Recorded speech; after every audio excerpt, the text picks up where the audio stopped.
good? My name's Iram. I'm a recording and mixing engineer. I'm the in-house engineer of NBL Sound, and I do my own private mixes with other clients as well. Today I'm going to show you how I mixed a song called EXO by Yasin and Dree Low. Let's get into it. Usually when I mix, I usually start with the kicks. So the kick and then the rest of the drums. After working with the kick and the rest of the drums, I actually move on to the bass, so the low end, and then I bring in the rest of the instruments, blend those in, make sure everything's pumping together, and then I actually move on to the vocals. Luckily enough, I got to record this song with the guys as well. So when recording, I kind of knew what they were looking for. So here we go. So this is the chorus, so just the chorus. So this is already with all the stuff that I've done to it. Remy Martin och marijuana. Jag målar bilder i mitt huvud, Frida Kahlo. Folk drar i mig för att stanna. Man kan tro att jag är sponsrad av Ferragamo. One thing that I don't know if you noticed, but one thing that I done in the chorus was I actually blended in some distortion in the background. The reason why I done that is because Yasin specifically wanted that distorted type of sound in there. So basically when I start with vocals, I like to clean up the vocal before I actually start enhancing anything. So what I do is take out all the bad frequencies. I take out some of the low ends that I don't like. I take out some of the S's, so the S's ain't too sharp. And then I start to compress the vocal.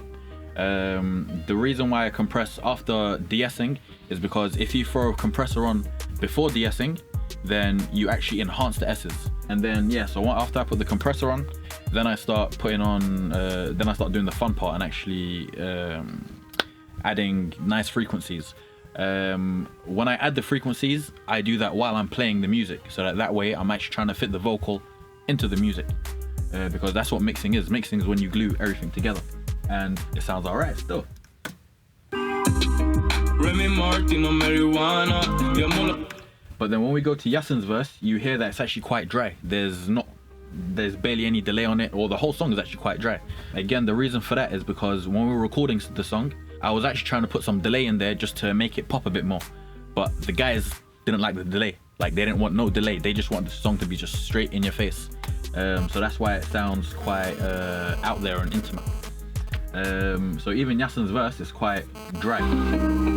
Det tog tid för mig, gjorde tid, nu de drar i mig. Remy Martin, utan is, jag mår bra baby. Hon vill bli hög, jag har inte lust, men vill hon racka, det går bra baby. Jag är samma sen jag startade. There's a little bit of delay, but it's really toned down. It's not so obvious.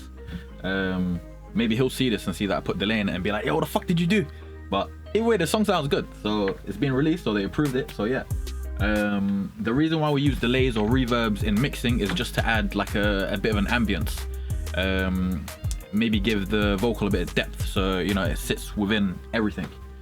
Give it its own space and stuff. What I'm gonna do, I'm just gonna play you the chorus really quickly, without any mix on it. This was basically the rough version that we had when we first recorded it before I done the mix.